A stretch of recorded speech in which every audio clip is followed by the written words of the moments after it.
사이고 타카모리 16번째.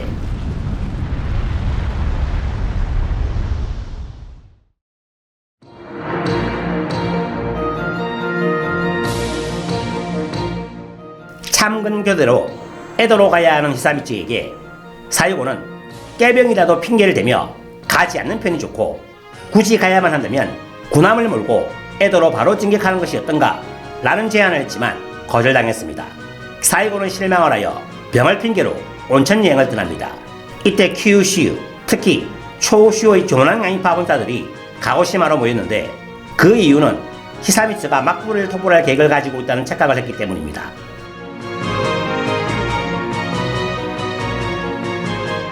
히사미츠와 사이고는 서로 생각이 맞지 않았지만 중개자인 오쿠보의 역할로 두 사람은 다시 뭉쳤습니다. 히사미츠가 대단한 것은 본인의 직위를 생각하면 사이고 따위의 하급무사는 하찮은 존재였지만 그를 적재적소에 고용하는 정치력을 발휘하였습니다. 물론 사이고를 감시하거나 그의 행동을 일일이 체크하도록 사람을 붙이기도 했습니다.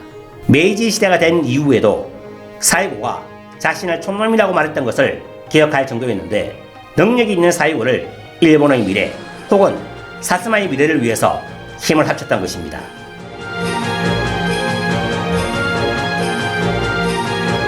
히사미츠는 사이고를 초슈의 시모노스키에 파견합니다. 사이고는 시모노스키에서 도난파의 분사들과 앞으로 해나가야 할 행동에 대해서 많은 이야기를 나누는데, 그중 하나가 고병을 해서 막부를 토벌하자는 것입니다.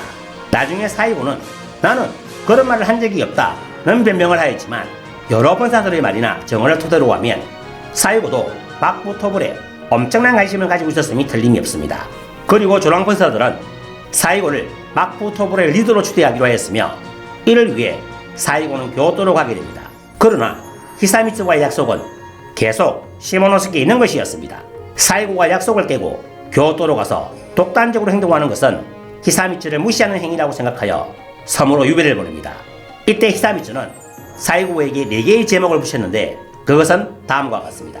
첫 번째, 낭인과 결탁을 하여 이를 도모하려고 했다. 두 번째, 젊은이들을 선동했다. 세 번째, 히사미츠의 쾌거를 획책했다.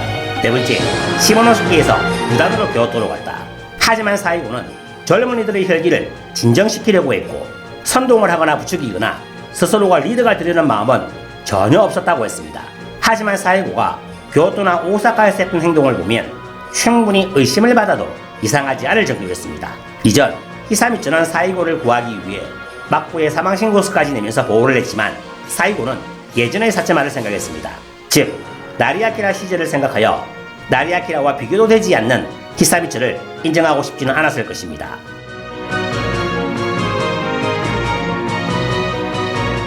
히사미츠의 입장에서는 사이고에게 시모노스키에서 기다리라고 했는데, 그것을 어긴 것은 자신을 철저하게 무시한 것으로 생각을 하였습니다.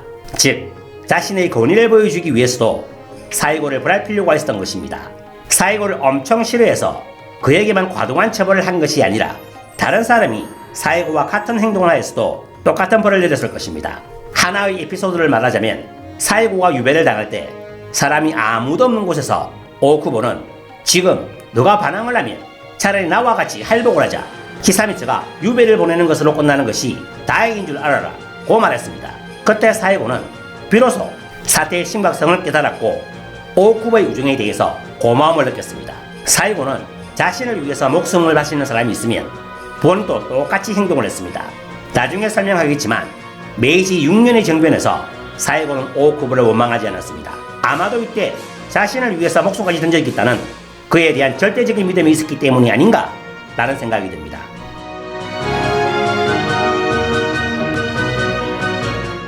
하나의 에피소드이지만 이 두 사람의 절대적인 신뢰감과 우정을 엿볼 수 있습니다. 사이고가 교토와 오사카에서 활동한 것은 불과 16일이었습니다.